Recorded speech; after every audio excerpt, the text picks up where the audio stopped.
nako, ito na yung sinasabi ng karamihan na kung gusto mong ma-stress ay magpagawa ka ng bahay. At hindi lang yan, ito pa nga, umpisahan mo para may natatapos ka. Na kahit kulang ang budget mo, hindi mo namamalayan na may bahay ka na pala. Syempre ako naman ay nakinig. Mula ng bata pa lang kasi ako ay dream ko na talagang magkaroon kami ng magandang bahay. Syempre hindi naman kasi tayo pinanganak na mayaman. Kaya sabi ko sa sarili ko noon, balang araw ay makakapagpatayo ako ng sarili kong bahay para sa pamilya ko. Ito na nga at hindi pa nga tapos, pasimula pa lang ay sinishare ko na kaagad sa inyo. Madami kasi akong napapanood na vlog na puro pagpapagawa ng bahay ang content. Bakit ka ako hindi ko rin subukan? Ang kaibahan lang ay wala ako sa Pilipinas. Kuya ko lang at ang hipag ko ang nagsasend sa akin ng mga pictures at mga videos. Ang gumawa pala ng plano nitong bahay na pinapagawa ko ay ang kuya ni Sa. Pero wala siya sa Pangasinan. Bali sinend ko lang sa kanya yung sukat ng lupa tsaka yung mga pictures, may videos, kung saan nakapwesto yung gate, yung right of way. Kaya niya nabuo yung plano. Syempre doon na tayo sa libre, diba? Kaysa naman gumastos pa tayo ng malaki. And then hindi po ako kumuha ng architect o kaya engineer. Kasi alam ko naman na magagaling yung gumagawa ng bahay ko. Andyan naman kasi yung magaling na foreman ko. So bali dalawa yung foreman na kinuha ko. And then trusted ko naman sila kasi marami na silang naipapatay yung bahay. Hindi naman po kasi mansion tong ipapagawa ko kaya no need na ng architect or engineer. Ang importante ay may plano silang sinusunod. So may dalawa akong foreman, may dalawang mason. Hindi ko sure kung 3 o 4 yung labor. Pero everyday ay andyan naman ang aking tatay, ang aking kuya at ang aking pamangkin. Tumutulong din sila. At ang tatay ko or ang kuya ko ang tagabili ng mga materyales. Nagpabili nga din pala ako ng sarili kong mixer para hindi na rin sila nahihirapan. At para din mapabilis ang trabaho nila. Lalong-lalo na pag nagbubuhos sila, laking tulong talaga pag may mixer ka. Ito nga palang sukat ng lupa namin ay 502 square meter. Kung mapapansin nyo ay may bahay na dun sa dulo. Bahay nga pala ng kuya ko yun na hindi pa rin tapos. And then nag-iwan pa kami ng space sa gitna para naman sa bahay ng ate ko. So sa akin yung mas malaking space talaga kaysa sa kanilang dalawa. Ito nga palang lupa na to ay nabili namin ng ate ko. Hindi ko na matandaan kung anong year namin nabili to. Alam ko bago pa lang ako dito sa Spain nun. Kasi before ako pumunta dito sa Europe ay galing muna ako ng Taiwan. 3 years lang naman ako sa Taiwan pero wala akong naipundar. Kasi yung ipon ko nga pala sa pagtatrabaho ko sa Taiwan ay ginamit ko papunta dito sa Europe. So nung nandito na ako sa Europe ay nakabili na kami ng lupa ng ate ko. And then after 6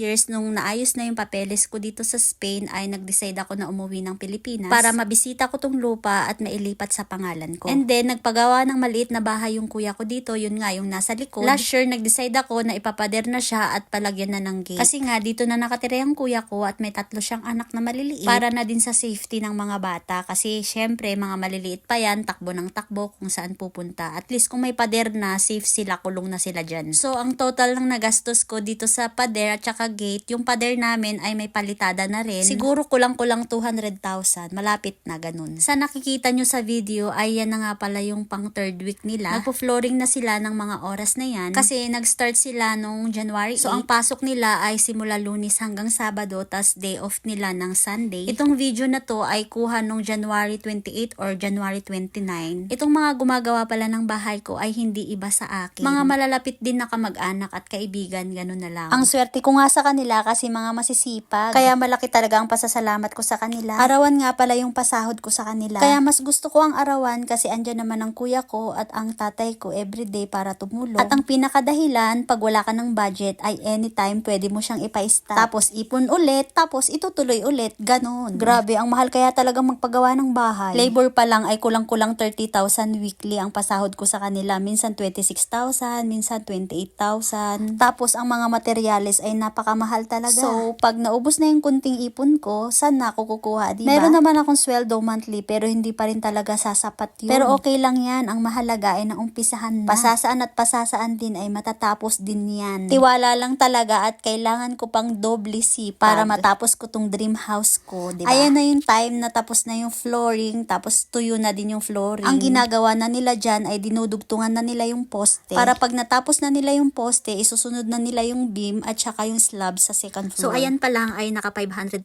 na tayo. Pero kasama no yung pinangbili sa mixer na 44,000. And then kasama na rin yung sahod nila this week, January 8, sakto 1 month nila, saktong 500,000. Andyan na lahat yung 500,000 na mixer, labor and materials, tapos yung mga extra expenses na katulad ng gasolina sa motor, pero konti lang naman yun. And then yung mga konting pamerienda sa kanila. Kaya ikaw, magpagawa ka na rin ng bahay para ma-stress ka. Pero magandang stress naman yan pag natapos. Kaya tiwala lang. So hanggang dito na lang yung vlog ko. Kasi yan na yung updated na sinend sa akin as for today. Abangan nyo na lang yung mga susunod na vlog ko dito sa pagpapagawa ko ng bahay. And pasensya na kayo sa mga video at saka mga kuha kasi nga po, nandito ako sa Spain. Sinesend lang nila sa akin yung mga video. Hindi na siya ganun kalinaw at ka-clear kasi iba na yung quality niya pag send lang. Hopefully ay makauwi ako ng Pilipinas this year. Hindi pa sure. Para ma-vlog ko siya nang ako yung kumukuha ng video. Ito yung huling picture na sinend sa akin ng kuya ko. Gabi na yan kaya medyo madilim na yung picture. So hanggang dito na lang po yung bahay serye natin. Sa susunod na lang po ulit. Salamat po sa panonood.